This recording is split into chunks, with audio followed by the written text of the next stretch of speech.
오늘 아침에 우리에게 주시는 하나님의 은혜의 말씀은 베드로전서 3장 10절에서 12절의 말씀입니다. 베드로전서 3장 10절에서 12절의 말씀, 짧은 본문인데요. 다 같이 합독하도록 하겠습니다. 그러므로 생명을 사랑하고 좋은 날 보기를 원하는 자는 혀를 금하여 악한 말을 그치며 그 입술로 거짓을 말하지 말고 악에서 떠나 선을 행하고 화평을 구하며 그것을 따르라. 주의 눈은 의인을 향하시고 그의 귀는 의인의 간구에 기울이시되 주의 얼굴은 악행하는 자들을 대하시느니라 하였느니라. 아멘. 하나님의 말씀입니다. 설교를 열심으로 준비하는 것은 제가 할 수 있는 일입니다. 그렇지만 말씀을 통해서 회중의 마음을 감동시키고 또 삶의 변화를 일으키시는 것은 제가 할 수 없는 일입니다. 그것은 하나님께서 하시는 일이고, 오늘 이 예배를 통해서 여러분과 저에게 진리로 자유함과 또 진리의 능력을 경험하는 귀한 시간 될 수 있게 간절히 바랍니다. 모쪼록 목마른 사슴처럼 갈급함을 가지고 전하고 듣는 우리가 될 수 있기를 원합니다. 제가 지난 11월 12일에 베드로전서 3장 9절에 대해서 설교한 이후로 이제 2달 정도가 지나서 베드로전서 강해로 되돌아온 것입니다. 아마 많은 분들이 베드로전서가 어떻게 흐름을 가지고 있는지 잊어버리셨을 거라고 생각하고 지극히 정상이라고 생각합니다. 그래서 저는 오늘 본 말씀 강의하기 전에 베드로전서가 3장 10절에 이르기까지 어떻게 계략적인 흐름을 가지고 있는지에 대해서 제가 말씀을 전해야 될 필요를 느낍니다. 주보 안에 있는 간지를 한번 보시고 제가 말씀을 드릴 때 보시면서 따라오시기 바랍니다. 베드로전서는 인사말과 본론과 결론으로 구성되어 있습니다. 그리고 본론부는 다시 두 부분으로 나누어지는데, 전반부는 1장 3절부터 2장 10절까지이고 하나님의 백성의 정체성에 대해서, 그리고 후반부는 2장 11절부터 5장 11절까지인데 하나님의 백성의 책임에 대해서 말씀합니다. 그리고 본론의 전반부는 다시 세 개의 소단락으로 나누어집니다. 1장 3절부터 1장 12절까지는 구원의 경위에 대해서, 1장 13절부터 2장 3절까지는 구원 얻은 자의 행위에 대해서, 그리고 2장 4절부터 2장 10절까지는 구원 얻은 자의 지위에 대해서 말씀합니다. 그리고 본론부의 후반부인 2장 11절부터 5장 11절까지는 특별한 상황에서의 윤리적 권면들을 기록하고 있습니다. 2장 11절과 12절은 적대적 환경 안에서 살아가는 그리스도인들의 윤리적 원리에 대해서, 그리고 2장 13절에서 17절은 시민으로서 그리스도인의 윤리에 대해서, 2장 18절에서 25절은 종으로서 그리스도인의 윤리에 대해서, 그리고 3장 1절에서 7절은 배우자로서 그리스도인의 윤리에 대해서 사도 베드로께서 가르쳐 왔습니다. 3장 8절에서 12절은 은혜로 응답하는 삶의 원리에 대해서, 윤리에 대해서 말씀하고 있는 부분입니다. 그리고 3장 8절은 성도 간의 은혜로 응답하라 라는 가르침이었다면, 3장 9절은 적대적인 사람에게도 은혜로 응답하라 라는 가르침이었습니다. 그리고 오늘 본 말씀 3장 10절에서 12절의 말씀은 은혜로 응답해야 하는 성경적 기초가 무엇인지에 대해서 말씀하고 있는 부분이고, 그리고 사도 베드로는 시편 34편 12절에서 16절의 말씀을 인용하고 있는 것입니다. 이렇게 오늘 본문까지 베드로전서 전체의 흐름을 지금 개괄적으로 제가 이제 말씀을 드렸어요. 제가 이런 작업들을 하는 이유는 성경을 해석하는 것은 수동적으로 목회자의 설교에만 의지하는 것이 아니라 성경 전체의 문맥을 통해서 성도 한 분 한 분이 능동적으로 하나님의 말씀의 진리를 깨닫는 것, 그것이 가장 중요한 일이고 그것이 저에게서 가장 중요한 소명이라고 생각하기 때문입니다. 시편 34편을 사도 베드로가 인용을 하고 있는데요. 시편 34편은 다윗이 사울을 피해서 블레셋 가드로 피신했다가 자신의 정체가 금방 들통나게 됩니다. 그래서 다윗은 미친 척을 하고서 간신히 거기에서 나와서 목숨을 부지한 후에 시편 34편을 적었습니다. 원수들의 공격에 담금질이 되고 있는 그 절박한 순간에 다윗은 하나님을 경외했고 하나님을 깊이 맛보았고 그리고 자신에게 닥치는 그 절박한 고난을 하나님의 섭리 안에서 바라볼 수 있게 된 것입니다. 사도 베드로가 베드로전서를 쓰고 있는 이 상황은 로마의 박해와 유대인의 핍박이라는 이중적인 적대적 환경 속에서 그리스도인들이 어떻게 살아야 하는가, 이것에 대해서 사도 베드로가 주제를 적고 있는데, 오늘 시편 34편을 인용하고 있는 것은 시편 34편에서 다윗은 사울이라는 적과 그리고 블레셋이라는 적의 이중적인 적으로부터 쫓기는 상황이었기 때문에 지금 로마의 박해와 유대인의 핍박이라는 이중적인 적대적 환경에 있는 이 베드로 전서의 수신인에게 이 시편 34편의 다윗의 시를 인용한 것은 매우 적절한 것이다, 이렇게 볼 수 있는 것입니다. 베드로의 윤리적 권면은 10절의 말씀을 보면 생명을 사랑하고 좋은 날 보기를 원하는 자들에게 이 윤리적 권면이 주어졌습니다. 베드로 사도께서 여기서 말하는 이 생명은 이 땅에서의 생명을 의미하는 것이 아니라 eternal life, 영원한 생명을 의미하는 것입니다. 우리 주님께서 요한복음 17장 3절에서 대제사장적 기도 가운데 기도하시기를 영생은 곧 유일하신 참 하나님과 그가 보내신 예수 그리스도를 아는 것이니이다, 이렇게 기도하셨어요.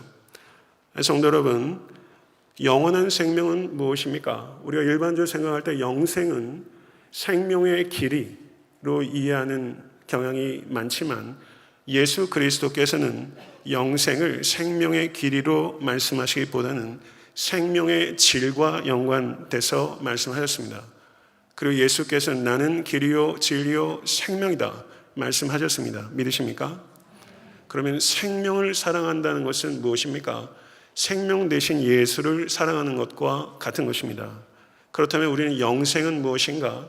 그것은 영원한 생명, 생명의 길이를 얘기하는 것이 아니라 우리 주 예수 그리스도를 알고 그분을 사랑하는 삶, 그것이 곧 영생의 본질이다, 이렇게 이해할 수 있는 것입니다.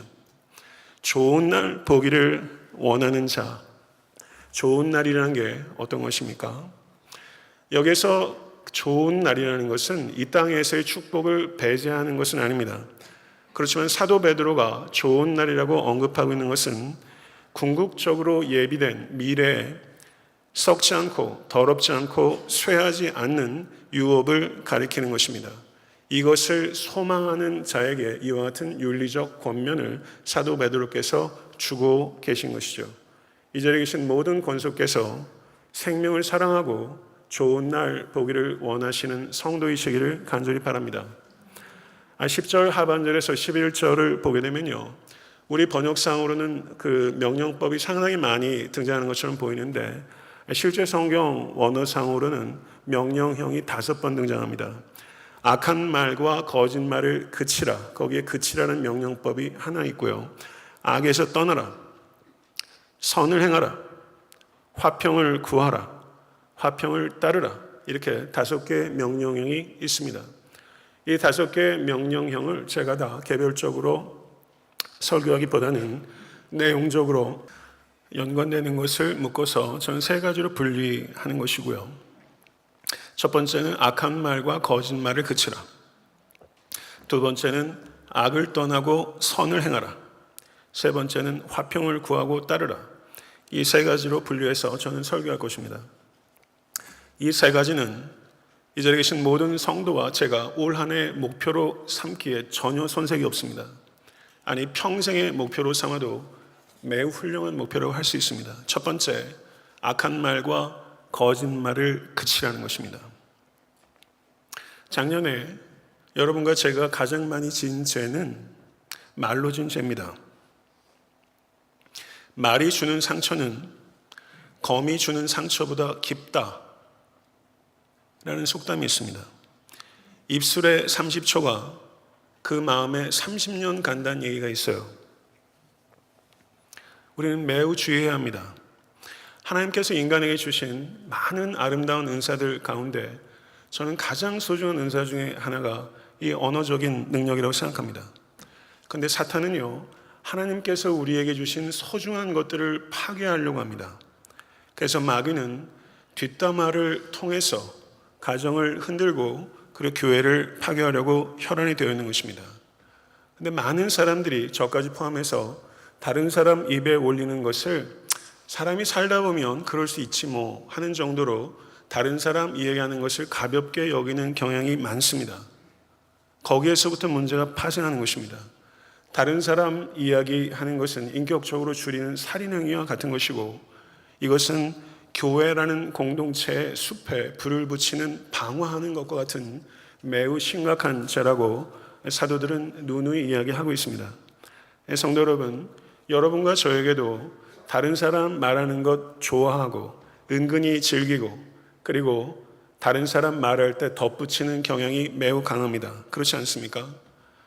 잠언 26장 22절을 보게 되면 남의 말 하기를 좋아하는 자의 말은 별식과 같아서 뱃속 깊은 데로 내려가느니라. 남의 말 하는 게 분식과 같은 거예요. 뱃속 깊숙이 내려간다는 거예요. 남의 말 하는 것처럼 만난 말이 없다는 뜻입니다. 사람들과 만나서 마땅한 대화거리가 없어서 지루할 때, 그리고 분위기를 전환할 때, 성도 여러분, 다른 사람 말하기 참 쉽습니다. 그때 다른 사람 말하는 것을 극도로 경계하십시오. 내 앞에 와서 남 얘기 많이 하는 사람이 남 앞에 가서 내 얘기 많이 할 사람이라는 것을 경계하셔야 됩니다. 다른 사람 이야기 내 앞에서 제일 많이 하는 사람, 조심해야 될 사람이에요. 목회자들끼리도 이야기하다 보면 다른 목사 이야기하는 얘기들이 참 많아요. 얼마나 마음이 안 좋은지 몰라요. 위대한 사람은 사상을 말하고, 평균적인 사람은 사건을 말하고, 작은 사람은 사람에 대해서 말합니다. 올 한 해 살아가면서 사람 입에 올리는 작은 사람 되지 마시고 모쪼록 큰 사람 되시는 여러분과 제가 될 수 있게 되기를 간절히 바랍니다. 저는 공동체 운동에 관심을 가지고 있습니다. 그 중에서 Brother Hope 공동체를 세운 루터교 목회자인 에버하트 아놀드 목사가 그 공동체에 유일한 철칙이 있는데, 공동체가 운영이 되려면 뭐 여러 가지 규칙들이 세우겠죠. 그런데 이 공동체는 단 하나의 철칙만 있어요. 절대 남이 없는 곳에서 험담하지 말고 할 말은 반드시 상대하게 하라. 이것이 그 공동체의 유일한 철칙이에요. 이것만 지키면 그 공동체는 삽니다. 모쪼록 지금 그 1년의 첫 번째 달 마지막 주일이에요. 한 해가 시작됐다는 느낌을 아직 가질 수 있어요. 그래서 우리는 오늘 결단해야 합니다. 올 한 해 살면서 다른 사람 이야기는 정말 하지 않겠다. 오늘 그렇게 결단하십시오. 다른 사람에게 안 알려줘도 되는 일 친절하게 알려주지 마시고, 몰라도 되는 일 굳이 알려고 하지 마시는 한 해 될 수 있게 되길 바랍니다. 성도 여러분, 하나님께서 우리가 지식을 갖기를 원하는데 하나님을 아는 지식을 갖기를 원하시지만 다른 사람의 몰라도 되는 비밀에 대한 지식을 갖기를 원하시지 않습니다. 이것을 깊이 생각하십시오. 올 한 해 우리가 가장 주의해야 될 것은 말을 주의하는 것입니다. 말을 하는데도 주의해야 될 뿐만 아니라 말을 듣는데도 주의해야 합니다. 여러분 가만히 계시면 다른 사람 칭찬하는 얘기가 더 많이 들려요. 다른 사람 비판하고 험담하는 얘기가 더 많이 들려요. 후자가 훨씬 많아요. 다른 사람 좋은 얘기 할 때는 듣는 사람도 편안하게 들으면 돼요. 그런데 다른 사람에 대해서 안 좋은 이야기가 내 귀에 들릴 때는 각별히 경계해야 됩니다.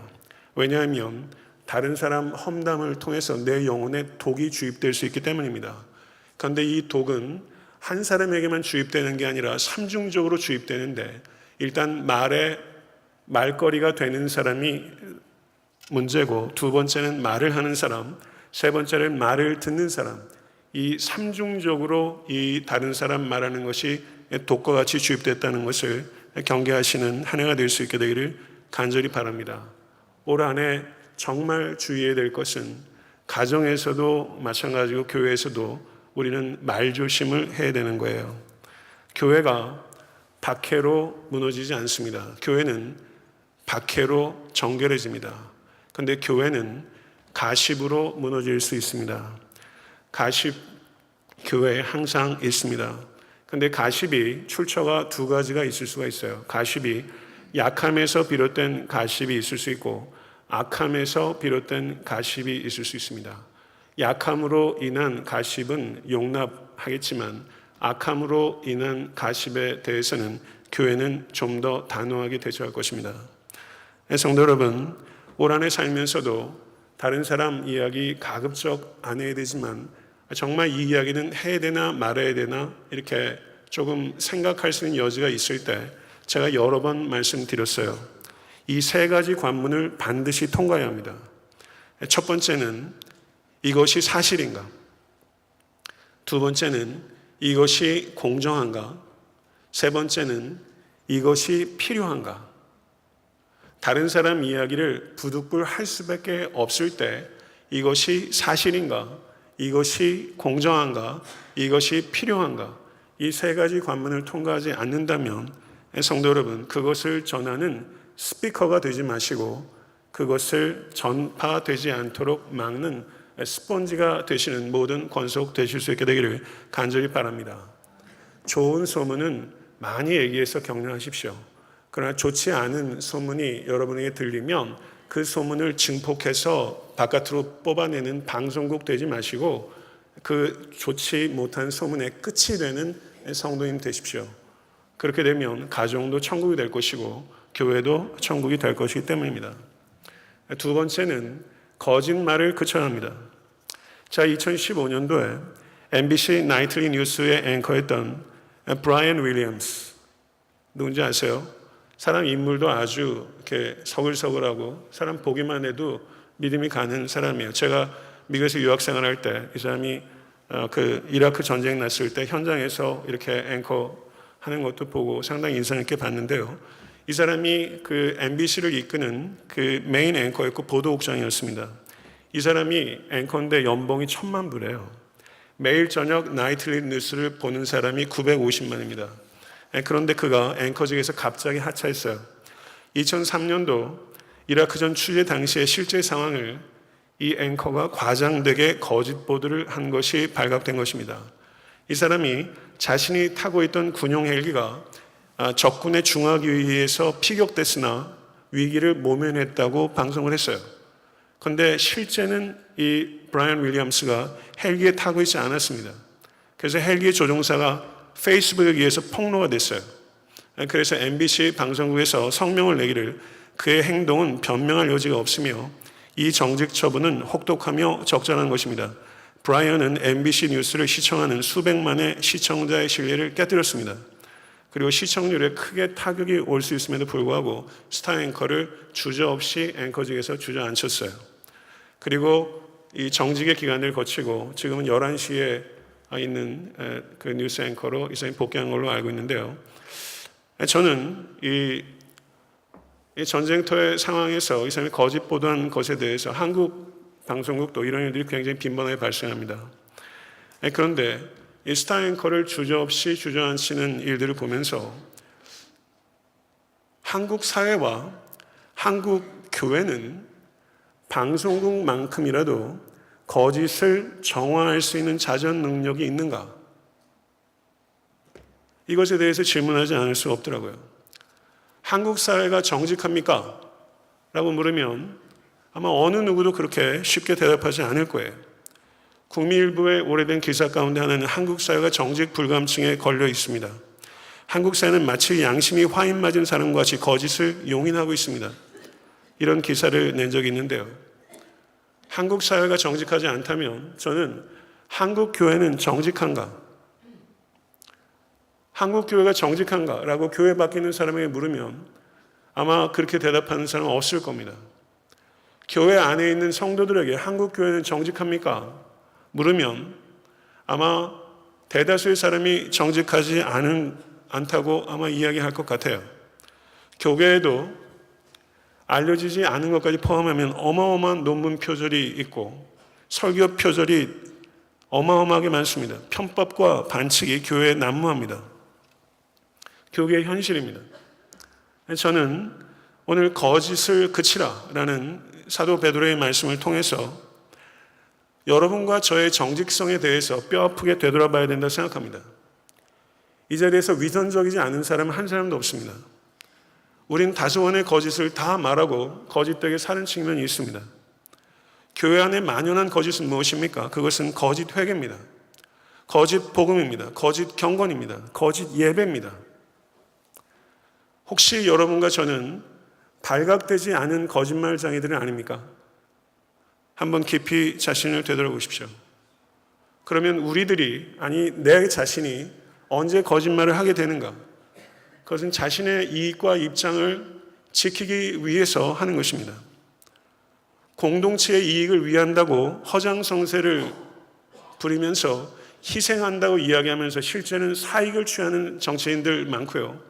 공동체의 이익을 얘기하면서 자기 것 챙기는 목회자, 교회 리더들도 적지 않습니다. 저는 거짓을 말하는 사람의 문제가 있지만 거짓에 쉽게 넘어가는 사람의 문제도 우리는 생각해야 된다고 생각합니다. 거짓에 왜 그렇게 쉽게 속습니까? 탐심이 있기 때문입니다.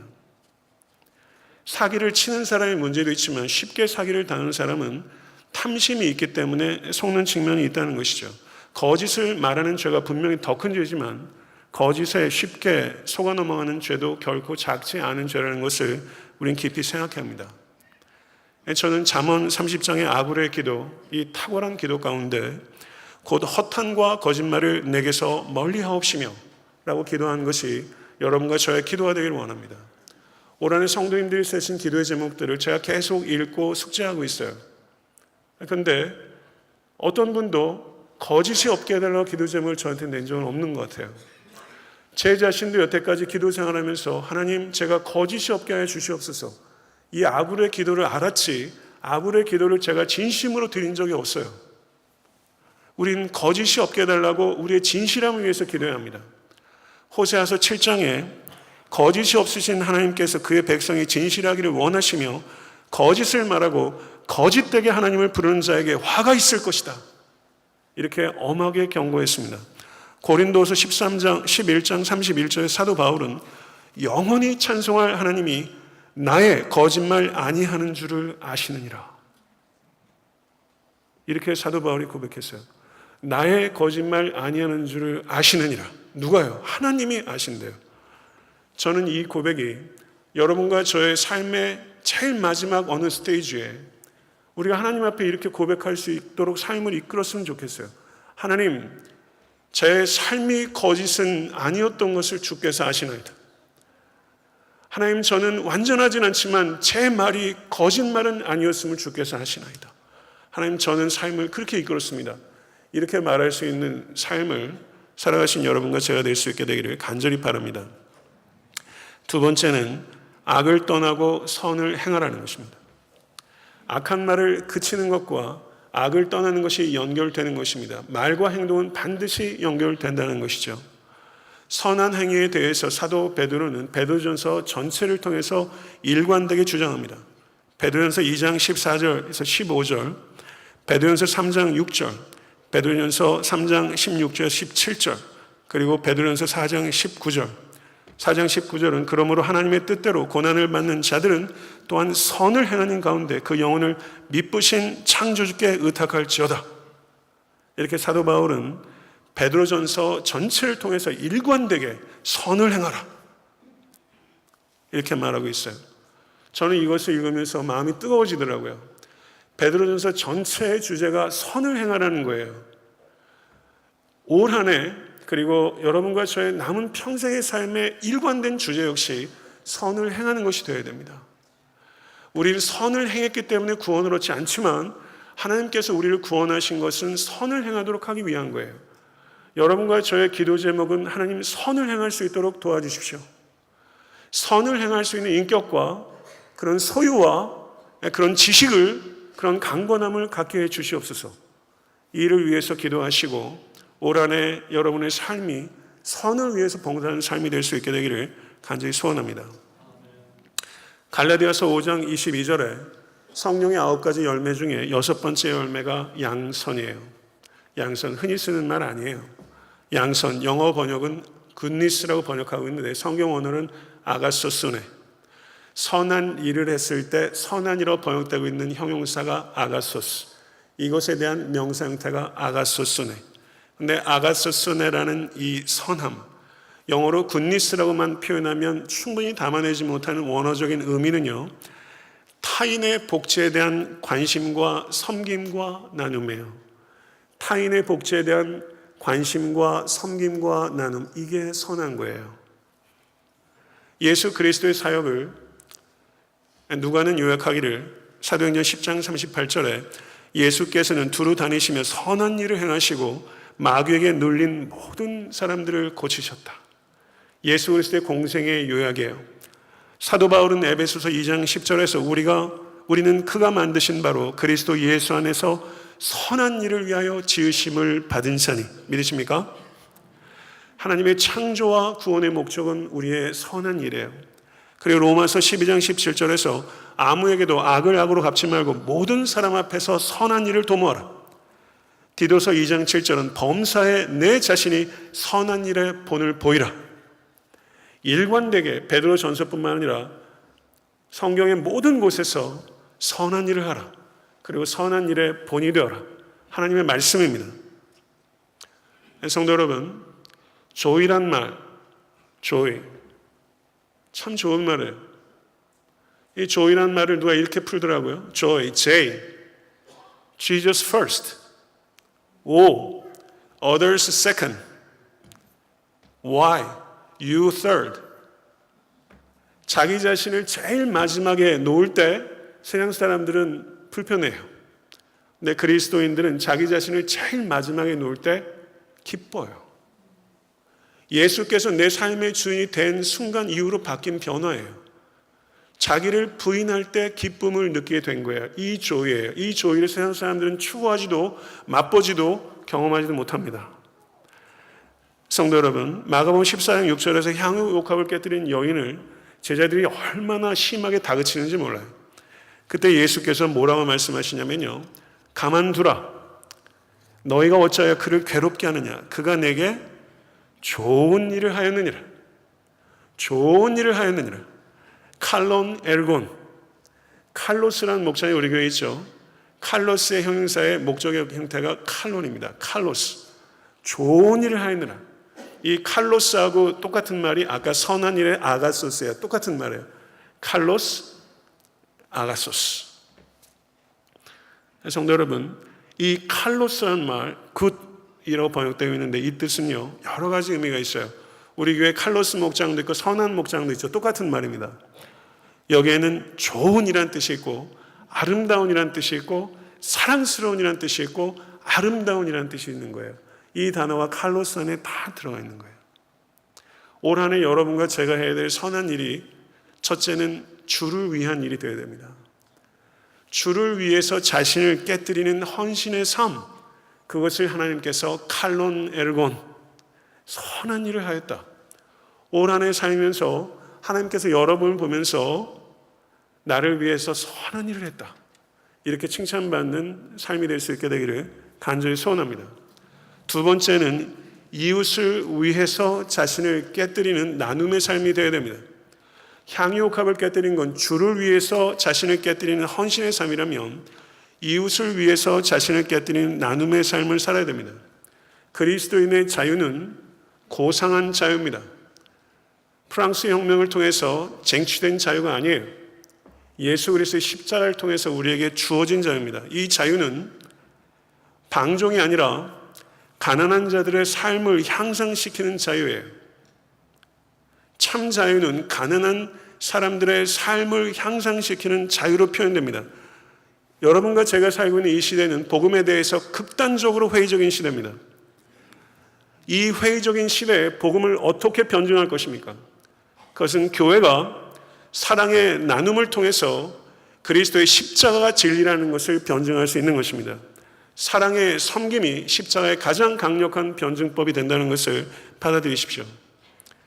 제가 에셋을 키우면서 이제는 첫째는 아빠 내 얘기 설교 때 하지 않았으면 좋겠어 그러더라고요. 네. 에셋이 어려요. 근데 욕심이 대단해요. 욕심이 얼마나 대단한지 몰라요. 욕심은 가르치지 않았는데 배워요. 나눔은 가르치지 않으면 못 배웁니다. 여러분의 가정에서 부모님들이 나눔을 애들한테 가르쳐 주셔야 돼요. 사랑하는 성도 여러분, 욕심은 더불어 망하는 길이지만 나눔은 더불어 사는 길입니다. 믿으십니까? 이 땅에서 나눈 만큼이 정확히 천국에 쌓는 만큼이에요. 이것을 기억하셔야 돼요. 이 땅에서 나눈 만큼이 정확하게 천국에서 쌓는 만큼입니다. 이 땅에서 나누지 않는 분은 이 땅에서 자랑이 될 수 있을지 모르지만 오는 세상에서는 수치가 될 것입니다. 수고해서 일하고 단순하게 살고 주의 깊게 즐기고 버겁도록 감대하게 나누며 사는 것, 이것이 그리스도인의 이상입니다. 여러분과 저의 이상이 그와 같은 것이 될 수 있게 되기를 간절히 바라고, 그렇게 될 수 있기 위해 말씀과 성령을 의지하고 자기를 부인하는 여러분과 제가 될 수 있길 간절히 바랍니다. 소유의 기쁨보다 나눔의 기쁨이 큰 것입니다. 끝으로 화평을 구하고 따르라. 화평을 구하고 따르라. 두 개의 명령법을 분리해서 얘기했어요. 사실은 똑같은 말인데, 그래서 성경 원어를 보니까 이 화평이 에이레네입니다. 우리 교회에 에이레네 목장이 있어요. 이 말은 샬롬이라는 뜻이에요. 히브리 말로 샬롬. 우리 샬롬에 있지 않습니까? 근데 이 샬롬은요, 뭐냐면요, 전쟁이나 문제가 없는 소극적인 상태를 얘기하는 것이 아니라 모든 좋은 것들이 향유되는 완전하고 건강하고 건전하고 온전한 상태, 모든 좋은 것들이 향유되는 완전하고 건강하고 건전하고 온전한 상태, 그게 샬롬이에요. 유대인들은 샬롬이라고 얘기를 했지만 예수 그리스도께서 이 땅에 오시기 전엔 진정한 샬롬을 모른 채 인사한 거예요. 우리는 샬롬의 의미를 아는 사람이에요. 믿으십니까? 예수 그리스도의 십자가의 대속의 은혜로 말미암아 하나님과 본질상 진노였던 우리가 화평케 됐어요. 그리고 예수 그리스도의 몸을 찢으심으로 말미암아 유대인과 이방인이 예수 그리스도란 이름 안에서 한 새 사람이 되었다. 에베소서는 그렇게 말합니다. 한 새 사람이 되었어요. 이것이 교회입니다. 교회는 예수 그리스도의 찢은 몸 위에 유대인과 이방인이 하나가 된 대한 공동체예요. 그런데 갈라디아서 5장 19절에서 21절을 보게 되면 15가지의 죄의 목록들이 등장합니다. 그런데 15가지 죄의 목록들 중에서 무려 8개가 인간관계의 죄예요. 원수 맺는 것, 분쟁, 시기, 분냄, 당짓는 것, 분리, 이단, 투기. 갈라디아 교회의 문제는 분열의 문제였어요. 이 문제는 현대 교회의 문제이며 바로 애타한테 섬기는 교회의 문제입니다. 항상 그랬어요. 저는 이 문제 때문에 사랑에 대해서 설교를 지난 8년 동안 거의 40번 했어요. 설교하는 저에게도 제일 어려운 게 사랑이고 성도님께도 제일 어려운 게 그거예요. 그리스도께서는 자신의 육체를 찢음으로 우리에게 하나됨을 주었는데 교회는 그리스도께서 우리에게 주신 하나됨을 찢고 있습니다. 잠언 17장 1절은 마른 떡 한 조각만 있어도 화목한 것이, 육선이 개역한 글은 육선이라고 번역했어요. 말이 어려워요. 그래서 우리말 번역을 보니까 진수성찬을 가득히 차린 집에서 다투는 것보다 낫다, 이렇게 말했어요. 정말 그렇죠. 마른 떡 한 조각만 있고도 화목한 것이 진수성찬을 가득히 차린 집에서 다투는 것보다 낫다. 그래서 제가 기도해요. 우리 성도님들에게 올해 마른 떡 한 조각만 있고 화평케 해 주시옵소서. 이렇게 기도하면 되겠어요? 안 되겠어요? 안 되죠. 올 한해 우리 사랑하는 성도님들께 진수성찬이 가득하고 화평케 하여 주시옵소서. 이렇게 기도했죠. 진수성찬 가득할 때 좀 불러주세요. 저만 부르지 말고 부목사도 불러주시고. 진수성찬도 가득하고 화목한 가정 되면 참 좋겠어요. 올 한해 그렇게 될 수 있게 되기를 열심히 수고하십시오. 화평이라고 번역된 단어가 에이르네. 근데 화평을 구하다 하고 했을 때 그 단어가 제테오. 화평을 따르다 했을 때 그 단어가 디오코라는 단어가 사용돼요. 제테오라는 단어가 뭐냐면요, seeking 하는 거예요.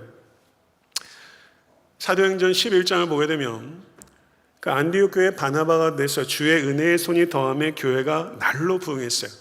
그런데 이 착하게 이루 말할 수 없는 바나바는 자기 혼자서 도저히 안 되는 거예요. 성도들을 위해서 누군가가 있어야 돼요. 그래서 다소에 갔어요. 그래서 자소에 가서 사도 바울을 아나제테오 했다고 나와요. 찾았다고 말해요. 그랬더니 이 제테오는 어디 주소지를 가지고 찾아가는 게 아니에요. 어디 있는지 모르는데 샅샅이 뒤지는 게 제테오의 찾음이에요. 화평을 그렇게 찾는 거예요. 그 다음에 디오코라는 단어, 이 단어는 run after 이런 뜻이에요. 막 달려가면서 쫓아가요. 달려가다가 딴 데 쳐다보면서 주의가 흐트러져 다른 데로 가버리는 따름이 아니라 팔로우 하는 게 아니라 체이스하는 따름이에요. 그렇게 화평을 따르는 자, 그렇게 되라는 것입니다. 성도 여러분, 가정과 교회와 나라와 민족에도 항상 분열의 씨앗이 있어요. 그러나 가정과 교회와 나라와 민족을 위해서 소극적인 평화가 아니라 샬롬이라는 가장 좋은 것이 완전하게 누려지는 건전하고 건강한 상태의 이상을 위해서 열정적으로 잘 찾아지지 않는데 그 평화를 제태오하고 그리고 다른 곳으로 흩어지지 않고 끝까지 그 평화를 구현해내는 그런 사람이 정말로 필요합니다. 바로 그 사람이 여러분이 될 수 있기를 간절히 축원합니다. 화평케 하는 자는 복이 있나니 그들이 하나님의 아들이라 일컬음을 받을 것이며, 여기에서 화평케 하는 자는 peace lover가 아니에요. 성경 언어는 포이에요. make는 뜻입니다. peace maker예요. 예수 그리스도께서는 우리가 너희들은 고상하게 평화주의자가 되라 이렇게 얘기하시지 않아요. peace maker가 되라는 거예요. 평화주의자는요, 문제가 있을 때 평화주의자이기 때문에 문제를 안 만들기 위해서 말해야 될 때 말하지 않고 행동하지 때 행동하지 않는 사람이 평화주의자일 수 있습니다. 그래서 오히려 평화주의자는 문제를 더 곱게 만들고 심각하게 만들 수 있어요. 그런데 피스메이커는 자기 희생을 하는 사람이고 지혜롭게 그 문제에 개입하는 사람이에요. 그래서 그 문제를 해결하고 피스메이킹을 하는 사람이에요. 며칠 전에 마틴 루터 킹 목사의 생일 탄생 기념일이었어요. 한국에서도 여의도 순복음교회 이영훈 목사님 오셔서 설교도 하시고 그랬던 것 같아요. 민권운동이 제일 선봉해서 마틴 루터 킹은 경찰봉에 머리통이 깨어지고 세파투에 몸이 뜯기면서도 그 자기를 따르는 시위대에게 한 가지 원리를 끝까지 관철시켰어요. 우리는 화평케 하는 자가 되어야 합니다. 우리는 피스메이커가 되어야 된다는 원리를 끝까지 고수했어요. 경찰봉에 맞고 세파트에 물리면서 피스메이커가 되어야 된다고 얘기를 했어요. 그 얼마나 공허한 일침입니까? 피스메이킹 한다는 것은 얼마나 공허하게 들리는지 몰라요.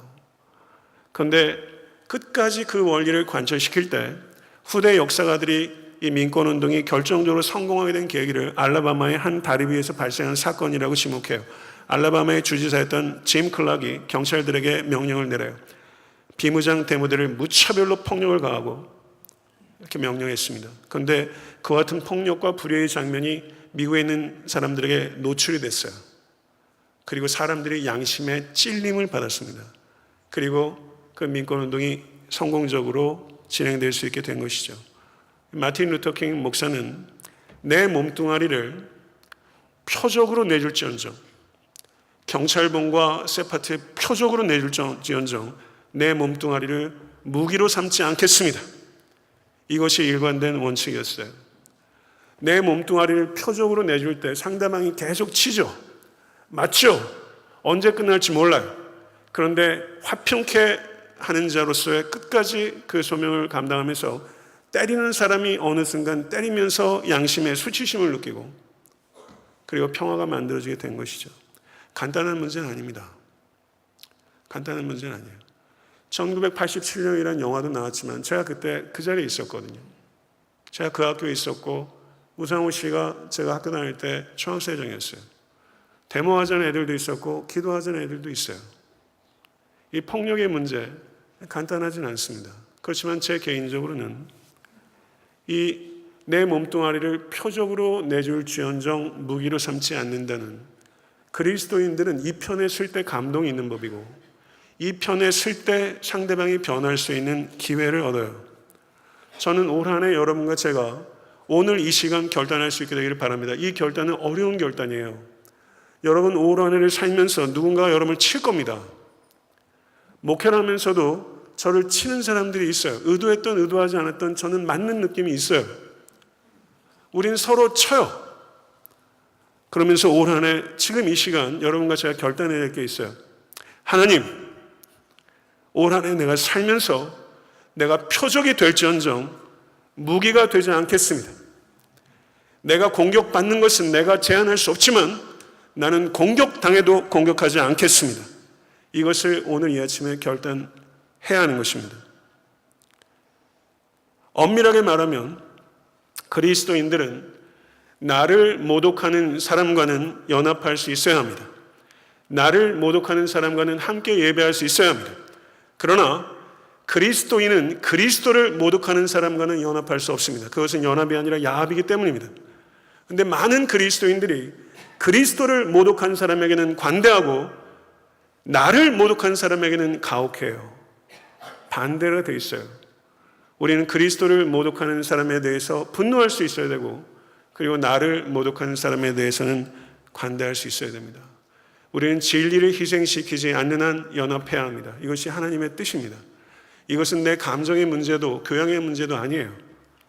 예수께서 나의 주와 그리스도라는 걸 진심으로 믿고 하나님의 말씀이 진리의 말씀으로 믿는다면 자기를 쳐서 복종시킨 일이 제 일이고 여러분의 일입니다.